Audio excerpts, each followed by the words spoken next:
The fortress walls shook as another explosion ripped through the night. Captain Timin Kang pressed himself against the cold metal corridor, his rifle ready. Behind him, 3 soldiers followed in tight formation. They had been inside the Kryn compound for 20 minutes, and every second increased their chances of discovery. Captain, the prisoner cells should be 2 levels down, his second-in-command Minho whispered through the comm. But the place is crawling with guards. Timin nodded silently. The mission was simple on paper: get in, find any survivors, get out. Intelligence suggested that Kryn were holding important prisoners here, conducting experiments that violated every galactic law. What they would find, Timin didn't want to imagine. They moved through the shadows like ghosts. Timin had done missions like this dozens of times. War had been his life for 10 years, ever since the Kryn Empire started expanding into human territory. He was good at it, maybe too good. He didn't think about the cost anymore, just the mission.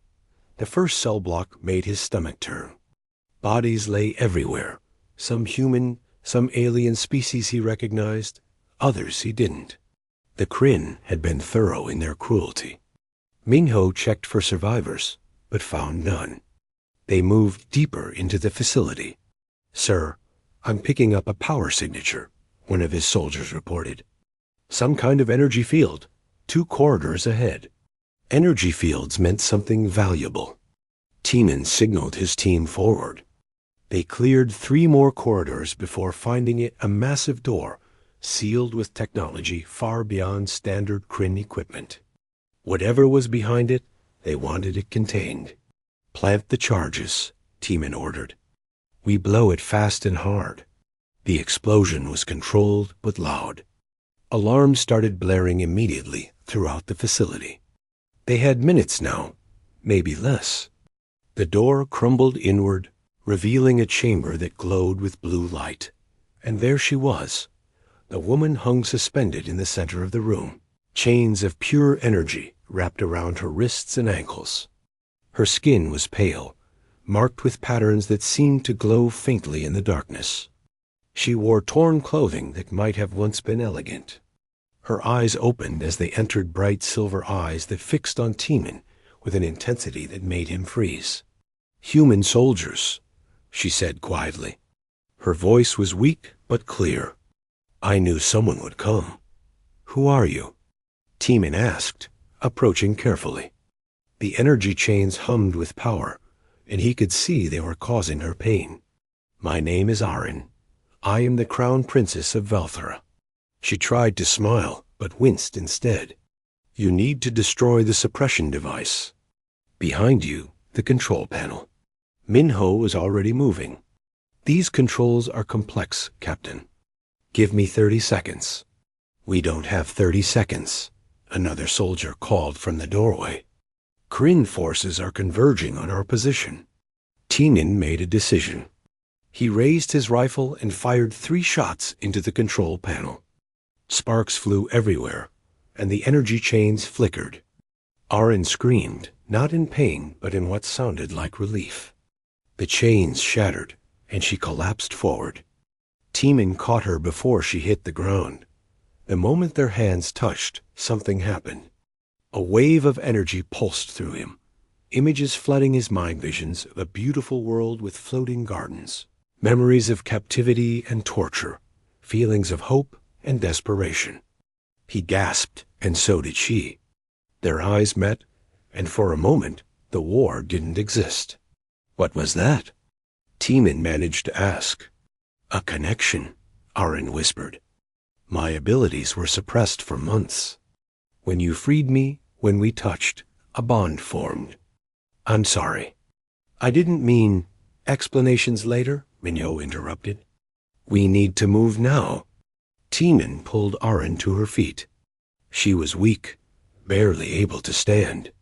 Without hesitation, he lifted her and began running.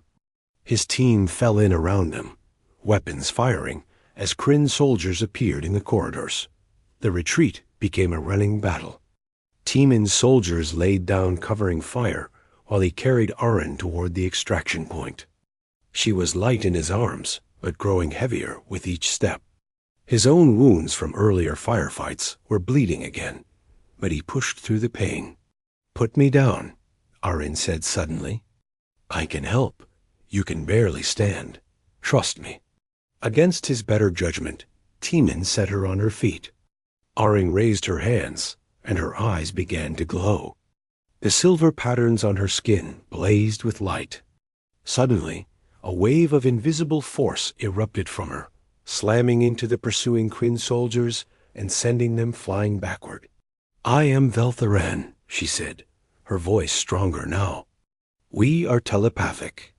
We can move things with our minds. The chains prevented me from accessing my power. But now," she looked at Timin, "now I can fight." They moved as a unit after that. Timin and his soldiers provided firepower, while Arin used her abilities to create barriers, collapse corridors behind them, and deflect incoming fire. The connection between them seemed to grow stronger with each moment. He could sense her intentions before she acted, and she seemed to know where he needed her support. The extraction point was a landing pad on the fortress roof. Their shuttle waited, engines hot. But between them and safety stood a full squad of Kryn warriors in heavy armor. "We'll never make it through," Minot said. "Yes, we will," Timin replied. He looked at Arin. "Can you create an opening?" She nodded, understanding without words what he needed. Arin focused all her power forward, creating a crushing wave of telekinetic force. The Kryn warriors staggered, their formation breaking. Timin and his team charged through the gap, firing as they ran. A Kryn warrior recovered faster than the others and aimed directly at Timin's back. Arin saw it happening and threw herself forward, using her power to deflect the shot. But the effort cost her. She stumbled, and the warrior took aim again. Timin spun and fired in one smooth motion. The warrior fell. He grabbed Arin's hand and pulled her the final meters to the shuttle. His team piled in behind them as enemy fire peppered the hull. "Go, go, go!" Timin shouted. The shuttle lifted off, just as the fortress below erupted in flames. Secondary explosions rippled through the structure, the charges they had planted doing their work. Timin held onto a support rail with one hand and kept Arin steady with the other. She looked up at him, exhausted but alive. "Thank you," she whispered. "You saved my life." "You saved mine too," he replied, remembering how she had deflected that shot. "We're even." Arin smiled, a real smile this time. "No," she said softly. "We're just beginning." Timin didn't understand what she meant. Not yet. But as the shuttle carried them away from the burning fortress and toward the safety of the human fleet, he felt that strange connection still humming between them. Something had changed in that cell when he broke her chains. Something that couldn't be undone. He looked out at the stars and wondered what he had gotten himself into. Behind him, Arin watched his back with those silver eyes, refusing to look away. She had been a prisoner for 3 months, subjected to horrors that should have broken her spirit. But she had survived because she had seen a vision, a human soldier coming to free her. That soldier was Timin. And now, whether he knew it or not, their fates were bound together. The medical bay of the Coalition, frigate Steadfast Hope, smelled of antiseptic and recycled air. Timin sat on an examination table while Dr. Hinwoo Nam cleaned the deep cut on his shoulder. The doctor worked in silence, occasionally shaking his head at the various injuries covering Timin's body. "You're lucky to be alive," Hinwoo finally said. "This wound could have severed an artery." "I've had worse," Timin replied, watching the doctor work. His mind was elsewhere, still processing what had happened in that fortress. The mission was successful. They had rescued the princess and destroyed a Kryn facility. But something felt unfinished. "Your friend is waiting outside," Hyun-woo mentioned casually. "She's been there for 3 hours. Won't leave." Commander Park tried to escort her to proper quarters, but she refused. Teenan's stomach tightened. The princess is out there? Princess RN, yes. She sits right outside the door and waits. It's making the other patients nervous. Teenan closed his eyes. This was exactly what he had feared. On the shuttle ride back, RN had stayed close to him, closer than necessary. When they docked with the frigate and medical teams tried to separate them for treatment, she had become visibly distressed.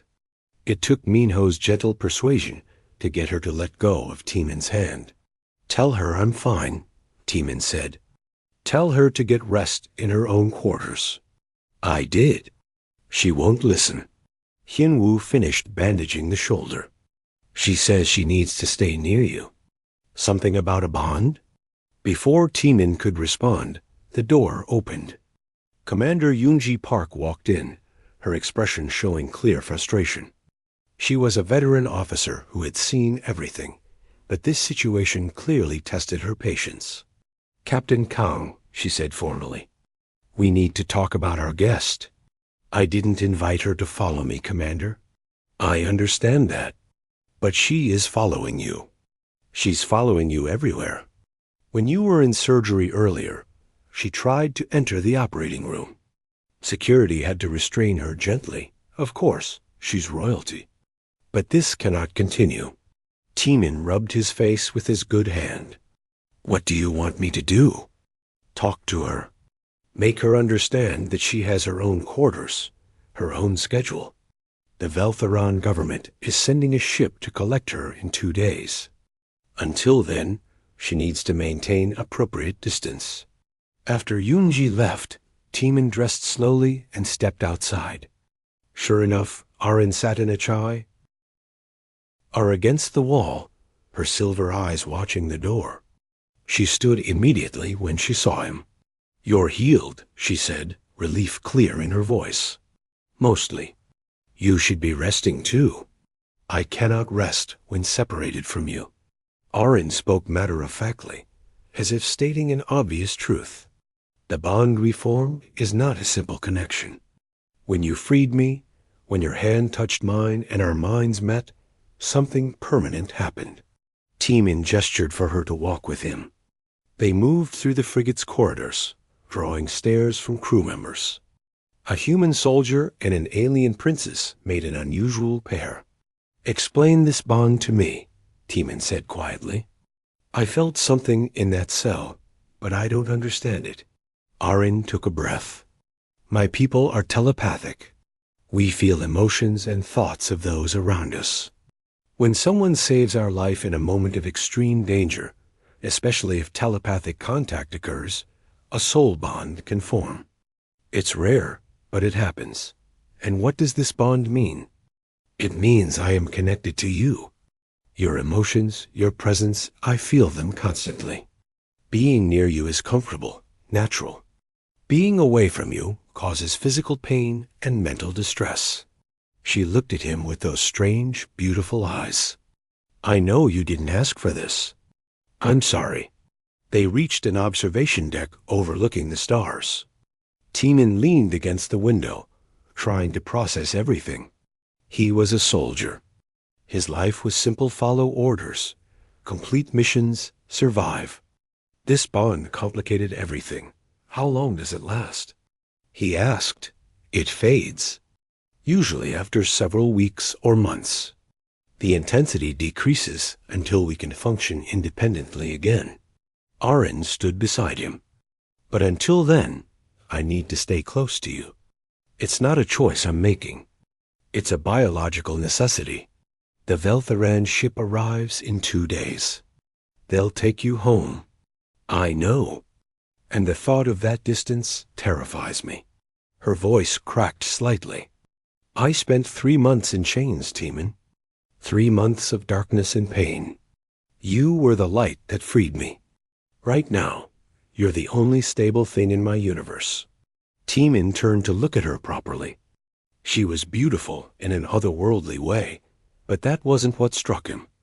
It was the vulnerability in her expression, the genuine fear of being alone again. He knew that feeling. He had felt it many times in his military career, surrounded by death and darkness. "I'll talk to Commander Park," he heard himself say. "We'll work something out for the next 2 days." Arin's relief was visible. "Thank you." The next 48 hours were strange for everyone involved. Teeman returned to his duties, and Arin accompanied him.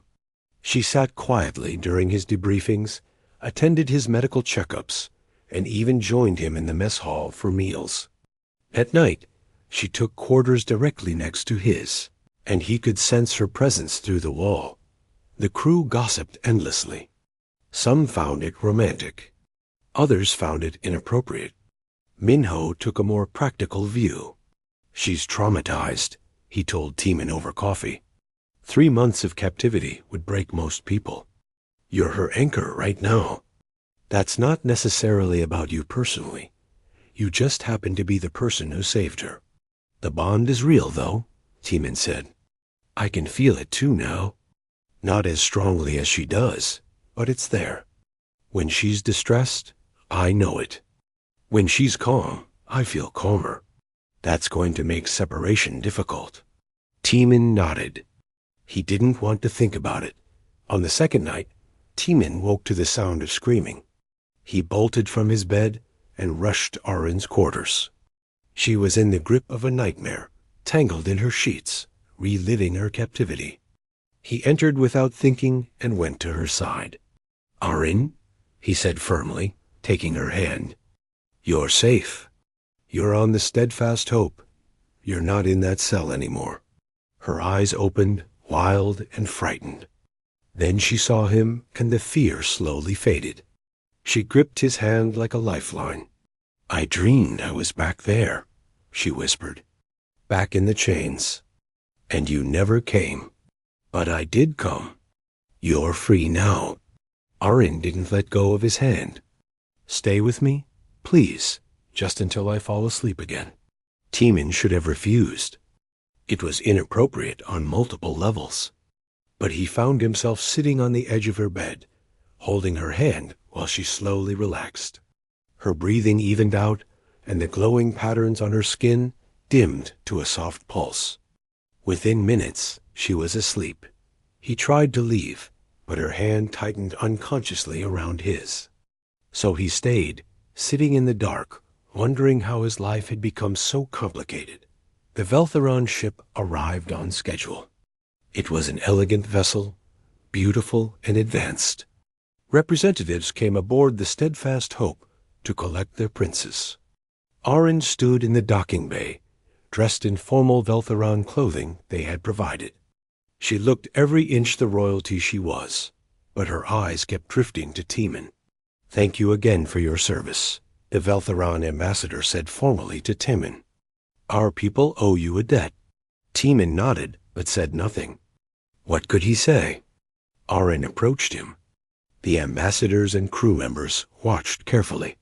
She extended her hand in the human custom of farewell. Teeman took it. "I won't forget you," she said quietly. "Survive," he replied. "Go home, heal. That's an order." She smiled sadly. "I don't take orders from human soldiers." "Then consider it a request from a friend."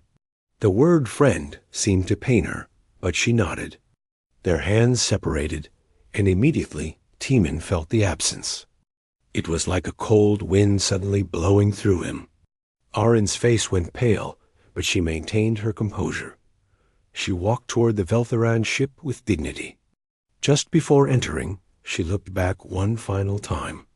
Their eyes met across the distance. Then she was gone, and the airlock sealed behind her. Teeman stood there long after the ship departed, staring at empty space. Minho appeared beside him. "You okay, Captain?" "I don't know," Teeman admitted. For the first time in his military career, he honestly didn't know. 3 weeks after Princess Arin departed, Teeman received new orders.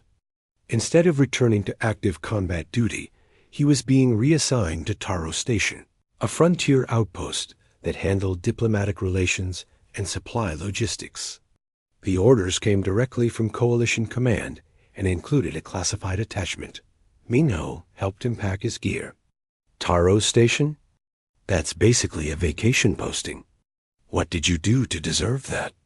I have no idea, Teeman replied, though he had suspicions. The classified attachment had mentioned something about ongoing diplomatic considerations and liaison responsibilities. He found out the truth when he arrived at Taro Station. Commander Jiwon Lee met him at the docking bay, a knowing smile on her face. Captain Kong, welcome to the quietest post in the sector, she said, shaking his hand. Let me be direct. You're here because of Princess Arin. She's been assigned to our diplomatic wing for the next 2 months. Teeman's heart jumped. She's here? Arrived yesterday. The Veltheron government decided she needed more time to recover before resuming full royal duties. They worked out an arrangement with our coalition. She stays here as a cultural exchange representative while regaining her strength. And you, lucky captain, are her official liaison officer. Nobody told me, because you might have refused. Command figured it was better to present it as a done deal. Jiwon's expression softened. Look, I read the reports. I know about the bond. This arrangement works for everyone. She needs someone familiar nearby. You need a break from combat. The Alliance benefits from positive human-Veltheran relations. It's politics, but it's also practical. Teeman wanted to argue, but another part of him, the part connected to that strange bond, felt relief. For 3 weeks, he had felt like something was missing. An ache he couldn't explain, a constant background awareness of absence. Where is she? He asked quietly. Diplomatic quarters, Section 7. She's been asking about you since she arrived. Teeman found his way through the station to the diplomatic wing. It was quieter here, more comfortable than military sections. He stood outside the door, marked with Veltheron symbols, hesitating. Then he pressed the chime. The door opened immediately. Arin stood there, and the relief on her face was almost painful to see. Without a word, she reached out and took his hand. The bond flared to life, warm and complete. The ache that had plagued him for weeks vanished instantly. Hello, she said simply. Hello, he replied. They stood like that for a long moment, hands joined, neither quite knowing what to say.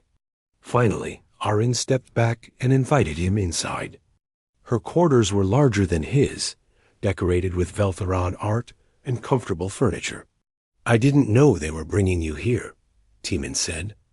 I thought you went home to Velthera. I did. For 2 weeks. Arin sat down, gesturing for him to join her. It was difficult. The bond was like a wound that wouldn't heal. I couldn't sleep, couldn't focus. My abilities were unstable. My mother, the Queen, consulted with our telepathic elders. They said the bond was stronger than normal, that separation was harming both of us. Both of us? Teeman sat across from her. I thought it was one-sided. So did I, but the elders said something changed when I used my power to save you in that fortress. The bond became mutual. You saved my life, then I saved yours, and our souls became intertwined. Arin looked down at her hands. The Veltheron government approached her coalition with a proposal. Let us both recover together in a neutral location until the bond naturally fades. Then we can return to our normal lives. And if it doesn't fade? Arin met his eyes. One problem at a time. The following weeks fell into an unexpected rhythm. Teeman's duty.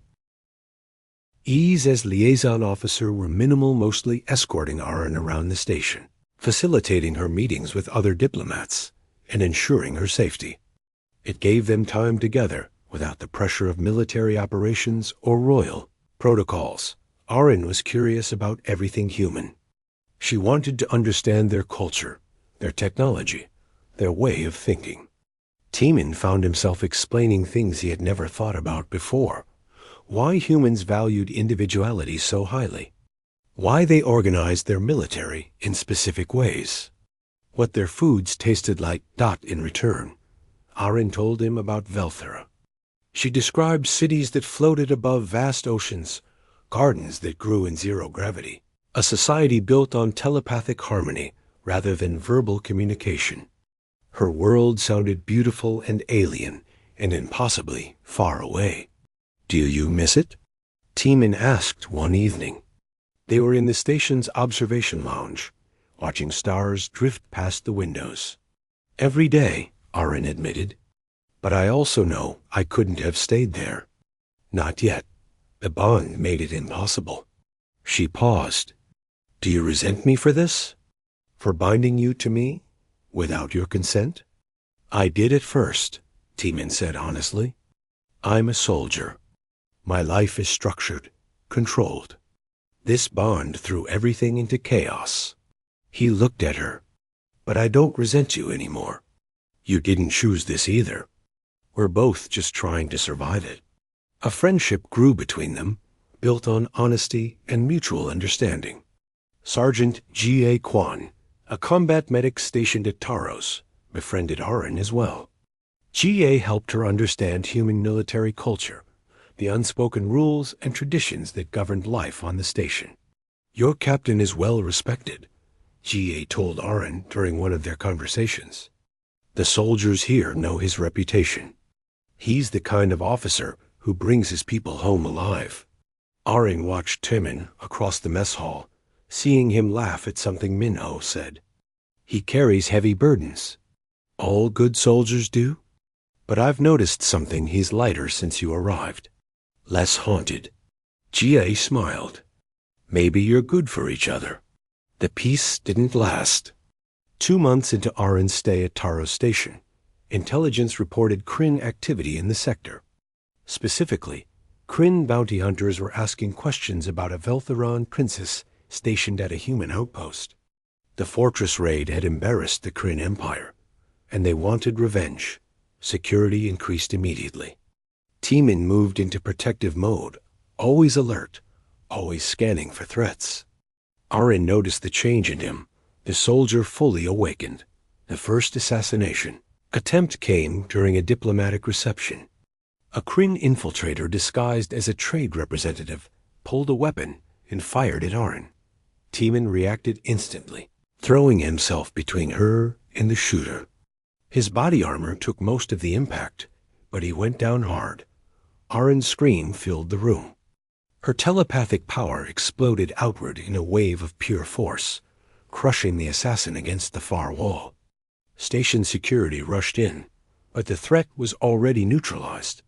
Arin knelt beside Teeman, hands glowing as she checked his injuries. "I'm fine," he gasped, though his ribs felt cracked. "Armor held. You could have been killed." Her voice shook with anger and fear. "Why did you?" "Because that's my job." "Protecting you? Your job?" Arin's eyes blazed silver. "Is that all this is to you? A job?" Teeman realized what he had said. "No, that's not what I meant." Arin, but she was already standing, her composure back in place. She thanked security, made appropriate statements, and handled the situation with royal grace. But Teeman could feel her emotions through the bond, her confusion, fear. Later that night, he found her in her quarters. She sat in darkness, the glowing patterns on her skin providing the only light. "I'm sorry," he said from the doorway. "What I said earlier, it came out wrong. Did it? You're assigned to protect me. That is your job. It started as my job, but it's not anymore." Teeman entered the room. Somewhere along the way, it became more than that. You became more than that. Arin looked up at him. "What am I to you, Teeman?" He thought about it carefully. "A friend. Someone I care about. Someone whose pain I feel through this bond, and whose happiness matters to me. I don't have words for what this is, but it's not just duty." "I feel the same," Arin whispered. "The bond should be fading by now. The elders said it would take a few months at most. But it's not fading. It's growing stronger. Teeman felt it too. What had started as a forced connection had evolved into something neither of them fully understood. He could sense her presence constantly now, a warm awareness in the back of his mind. When she was happy, he felt lighter. When she was in pain, he hurt too. What do we do? He asked. I don't know. My people have stories of permanent soul bonds, but they're rare. They're supposed to happen between Veltherans, not between different species. Arin stood and approached him. But it's happening to us anyway. They stood close, hands almost touching. The bond hummed between them, pulling them together. It would be so easy to close that distance, to acknowledge what was growing between them. But both of them held back, knowing that taking that step would change everything. We should talk to the elders, Arin finally said. Get their guidance. Teeman nodded, though part of him didn't want answers. Sometimes knowing the truth was harder than living with. Uncertainty. The transmission from Velthera arrived on a quiet morning. Ambassador Somin Yoon called Teeman and Arin to her office, her expression troubled. On the screen behind her desk, the seal of the Veltheron Royal Council glowed softly. Princess Arin, Somin began carefully. Your government has made a formal request. They want you to return home immediately. There are political developments that require your presence. Arin's face remained calm, but Teeman felt the spike of anxiety through their bond. What developments? The Kryn Empire has proposed a peace treaty. One of their conditions is assurance that Veltheron defense secrets remain secure. They're concerned about your extended stay with human forces. Somin looked uncomfortable. The treaty requires you to return to Velthera and remain there under royal protection. It's essentially house arrest, though they're calling it protective custody. And if I refuse? The treaty collapses. The war continues. Thousands more die. Somin's voice was gentle but firm. I'm sorry, Your Highness. This is bigger than any of us. After the meeting, Arin walked through the station in silence. Teeman followed a few steps behind, giving her space but staying close. They ended up in an empty cargo bay, far from the busy corridors. They're trading my freedom for peace, Arin said quietly. I understand the logic. One person's liberty is a small price to pay for saving lives. But understanding doesn't make it easier. Teeman leaned against a storage container. When do they want you back? Within the week. A Veltheran diplomatic ship is already en route. She turned to face him. What happens to you? I return to active duty. General Wu Jingru has already sent orders. I'm being reassigned to the front lines once my liaison position ends. The front lines. Arin's voice was tight. Where the fighting is worst. That's where they need experienced soldiers. They both understood what this meant. Not just separation, but the kind of distance that would make the bond unbearable. Teeman would be jumping between battlefields, never in one place long enough for Arin to locate him, even if she could. She would be confined to Velthera, surrounded by guards and protocols. The bond will break us, Arin whispered. Being this far apart, with no hope of reunion. The elders warned me this could happen. A permanent bond that can't be maintained becomes a wound that never heals. Maybe it will fade once we're apart long enough. Do you really believe that? Teeman didn't answer because they both knew the truth. The bond had grown too strong. What should have been temporary had become permanent. They were bound together in ways that transcended distance, but being apart would cause constant pain for both of them. The week passed too quickly. Teeman tried to focus on his duties, but everything felt hollow. He could sense Arin's emotions through the bond. Her sadness, her acceptance, her quiet despair. She felt his emotions too, the carefully controlled grief of a soldier who had learned to bury his feelings. On the final night, they met one last time in the observation lounge. The station was quiet, most crew already asleep. Stars glittered outside the windows, cold and distant. "I spoke with my mother," Arin said. "She sympathizes, but can't help. The treaty is too important. The Kryn won't negotiate the terms. I spoke with General Rue. Same message. My duty is to humanity first." Teeman sat beside her. "We knew this couldn't last forever. Knowing doesn't make it hurt less." They sat in silence for a long time. Finally, Arin reached out and took his hand. The bond flared between them, warm and strong, and about to be shattered. "I want to thank you," she said, "for these months, for treating me like a person, not just a princess or a political problem, for helping me heal from my captivity." "You helped me too," Teeman admitted. "I was just going through motions before. Fight, survive, repeat. You reminded me there's more to life than war. What a pair we make. The traumatized princess and the weary soldier." Arin smiled sadly. "In another life, maybe things could have been different." "In another life," Teeman agreed. The Veltheron ship arrived exactly on schedule. It was magnificent, a work of art as much as a vessel. Queen Serena herself had sent it, along with a formal honor guard. The message was clear. This was not a rescue, but a recall to duty. The docking ceremony was formal and cold. Veltheron officials thanked the Coalition for their hospitality. Coalition representatives expressed hope for continued alliance. Empty words hiding desperate calculations. Arin stood in her royal clothes, every inch a princess. The vulnerable woman Teeman had come to know was hidden behind layers of protocol and dignity. But he could still feel her through the bond, the barely contained anguish beneath the calm exterior. Ambassador Soman spoke formal words of farewell. Commander Jiwan presented gifts of friendship. Everything was recorded. Everything was political. Teeman stood at attention in his dress uniform, saying nothing because there was nothing appropriate to say. Finally, the ceremony ended. Arin was escorted toward the airlock. She paused at the threshold and looked back.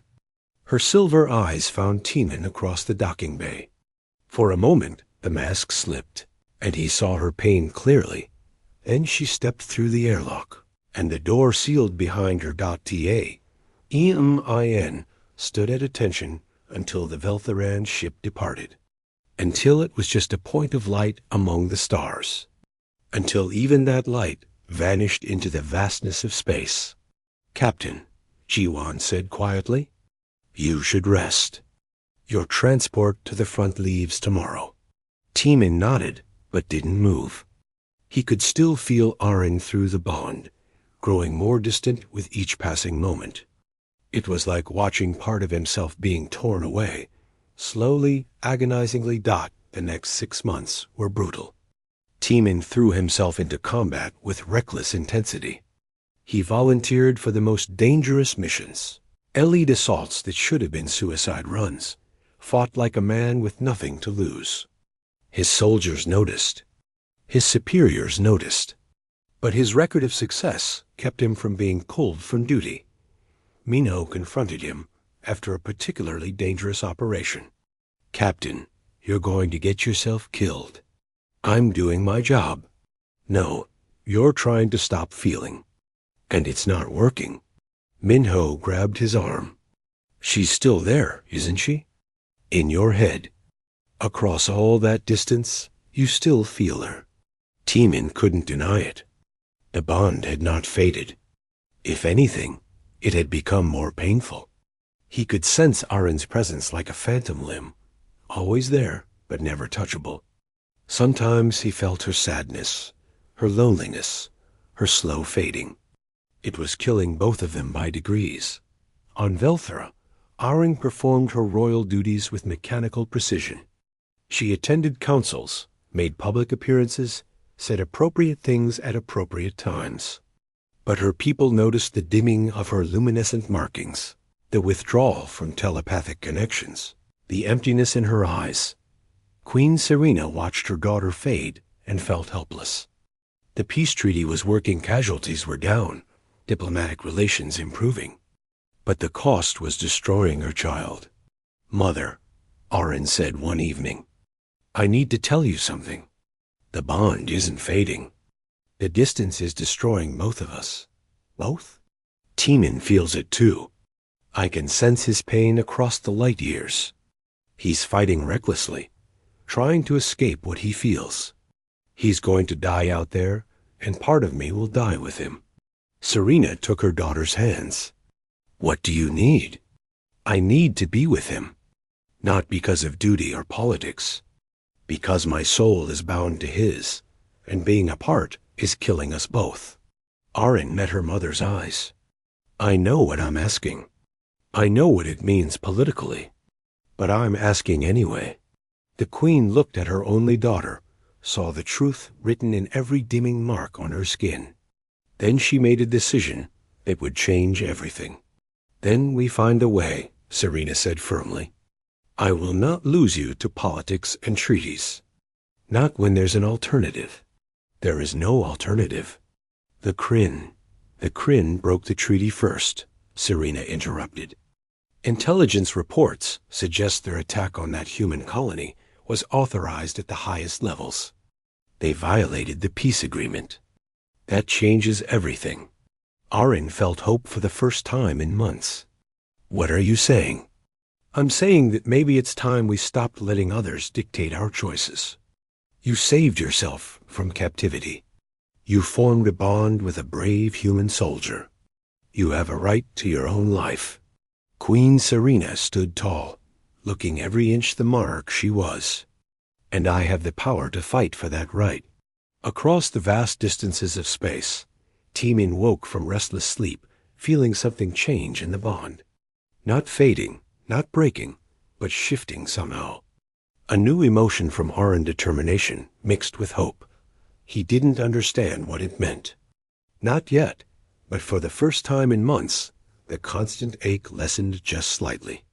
Something was coming. Something was changing. He just had to survive long enough to find out what. The attack on Haven Colony came without warning. Teeman was stationed there with a small garrison, monitoring supply routes and training local militia.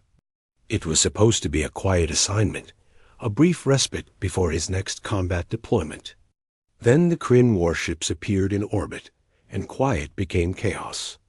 The first bombardment killed hundreds. Teeman rallied the survivors, organizing a defense with whatever resources remained. But they were vastly outnumbered. This wasn't a standard Kryn military operation. It was a rogue faction, led by a warlord named Keshtar, who had broken from the official peace treaty. "Captain, we need to evacuate," Lieutenant Minho shouted over the sound of explosions. "We can't hold this position." "There are civilians still trapped in the southern sector," Teeman replied, checking his ammunition. "We buy them time to escape." What followed was a desperate battle through ruined streets. Teeman's unit fought from building to building, covering civilian evacuations while Kryn ground forces advanced. They lost soldiers with every block they gave up. The enemy was relentless, determined to capture or kill everyone in the colony. Teeman took a plasma bolt to the leg during one engagement, then another to his side. He kept fighting through the pain, kept moving, kept his people organized. But his body was failing. He had lost too much blood, taken too much damage. They made their last stand in a half-collapsed shelter, protecting 30 civilians who couldn't evacuate in time. Teeman counted his remaining ammunition. Not enough. He looked at Minho and the 4 other soldiers, still standing. Not enough. "It's been an honor serving with you," he told them quietly. Then the shelter shook with a blast that didn't come from Kryn weapons. Through the smoke and dust, Teeman saw something impossible. A Veltheron assault ship descending through the battle. Its weapons tore through Kryn positions with precision and fury. "Captain," one of his soldiers shouted, "look at the hull markings. That's a royal ship." The Veltheran vessel landed in a cleared area 50 meters away.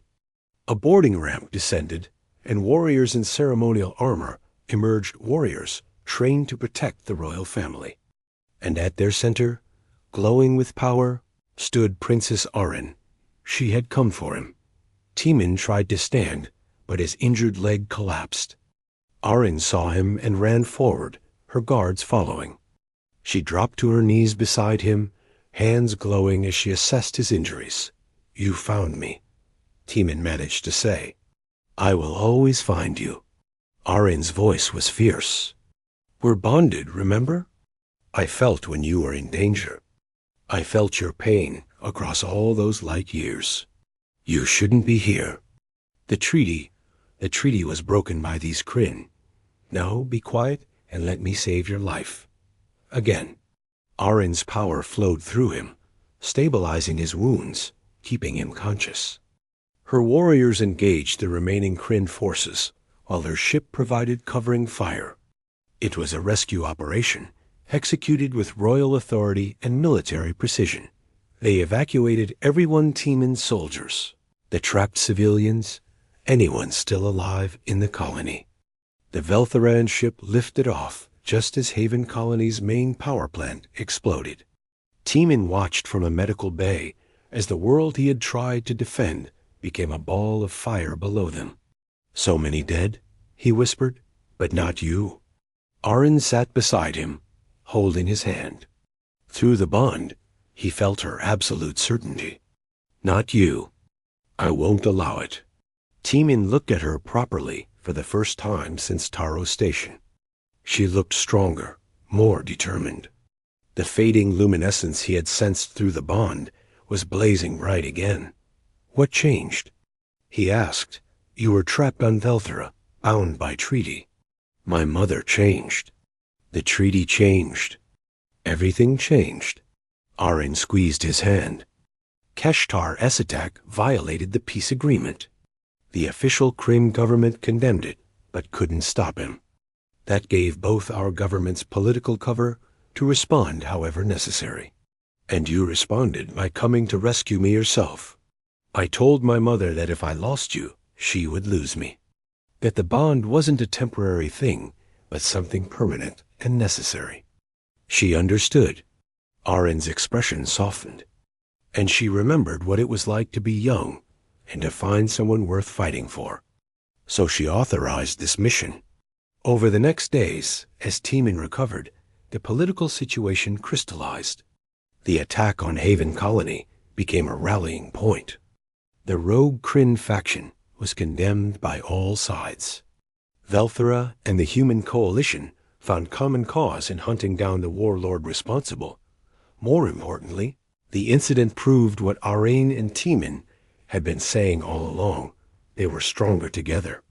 Video of Princess Arin leading the rescue operation became powerful propaganda. A symbol of alliance between species, of shared sacrifice, of bonds that transcended politics.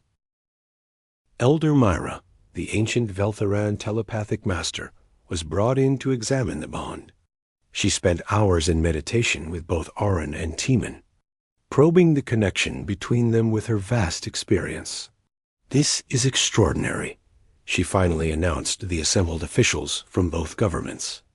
"A permanent soul bond between different species. It should not be possible, yet here it is. And more than that, it's stable, healthy. Both parties are stronger together than apart. Can it be broken?" General Wu Jinru asked. "It could be, but doing so would harm both parties severely, perhaps permanently. The bond has become fundamental to who they are." Elder Myra looked at Timon and Arin. Separation is not an option. They must remain together or both will suffer. Queen Serena spoke via hologram. "Then we find a solution that allows them to remain together. My daughter has served her people faithfully. Captain Kong has served humanity with honor. They deserve the chance to live their own lives." "What are you proposing?" the coalition ambassador asked. "A new position. Captain Kong becomes permanent liaison to the Veltheran royal court. He serves as military advisor, cultural bridge, and personal guard to Princess Arin. It's a role that serves both our interests while respecting the bond they share. There was debate, of course. Some officials objected on principle, but the practical benefits were undeniable. The human-Veltharan alliance had never been stronger. Having a respected human soldier integrated into the Veltharan court would strengthen diplomatic ties. And the alternative two key figures slowly dying from a broken bond served no one. The agreement was reached. Teeman would retain his rank and status in the coalition military, but be assigned indefinitely to Velthara. He would have a unique position, not quite a royal consort, not quite a foreign ambassador, but something entirely new. "What do you think?" Arin asked him when they were finally alone. "It's not the life you planned. You'll be far from human space, living among my people, following our customs." Teeman thought about it carefully. His life as a soldier had been clear and simple. This new path was complicated and uncertain. But when he looked at Arin, when he felt the bond humming between them, the choice was obvious. "I think," he said slowly, "that I've spent 10 years fighting wars. Maybe it's time I fought for something else. Someone else." "Us," Arin corrected gently. "Fight for us." "For us," Teeman agreed. They stood together on the observation deck of the Veltharan royal ship, watching stars drift past. Somewhere out there, the war continued. Somewhere, political complications waited. But in this moment, they had something precious a future together. "Do you regret it?" Arin asked quietly. "That day in the fortress, when you broke my chains. Do you ever wish you had left me there?" Teeman turned to face her. "Never. You freed me just as much as I freed you. How so?" "You gave me a reason to live beyond just surviving. You showed me there's more to existence than duty and combat. You made me feel human again." He took her hand. "The bond might have started without our choice, but staying together? That's a choice we're both making." Arin leaned against him, and he felt her contentment through the bond. After so much pain and separation, they had found peace. Not perfection. There would still be challenges ahead, cultural differences to navigate, political pressures to manage. But they would face it together. On Velthara, Teeman was given quarters adjacent to Arin's in the royal palace. He trained with Veltharan warriors, learning their fighting styles. He studied their language and customs. It was awkward at first, being a human in an alien court, but Arin was always there to guide him. The Veltharan people were curious about him. The human soldier who had rescued their princess and formed an unprecedented bond with her. Some were suspicious. Others were fascinated. But slowly, gradually, they accepted him as part of their world. EMI still dreamed sometimes of the wars he had fought, the soldiers he had lost, the missions that haunted him. But when he woke from those nightmares, Arin was there. Her presence through the bond soothed the old wounds, gave him an anchor in the darkness. "What do you think happens next?" she asked him one evening as they walked through the floating gardens of the palace. "I don't know," Teeman admitted. "This is all new territory. New territory for both of us. But at least we're exploring it together." Above them, Velthara's twin moons rose over the horizon, casting silver light across the gardens. Teeman looked at Arin, this alien princess who had become his anchor, his bond, his future, and felt something he hadn't felt in years. Hope that the war would continue. Politics would complicate things. There would be challenges neither of them could predict. But they had survived captivity, separation, and battles that should have killed them. Whatever came next, they would face it the same way. Together. Because some bonds, once formed, could never be broken. And some rescues saved both the rescued and the rescuer. Teeman had freed Arin from her chains, and in doing so, had freed himself from the chains of a life with no purpose beyond survival. They walked through the gardens as night fell. Two souls bound across the impossible distance between species, between worlds, between what should have been and what actually was. The human soldier and the alien princess, refusing to let anything keep them apart. And somewhere in the vastness of space, their story became legend proof that even in a universe of war and politics, some connections transcended everything.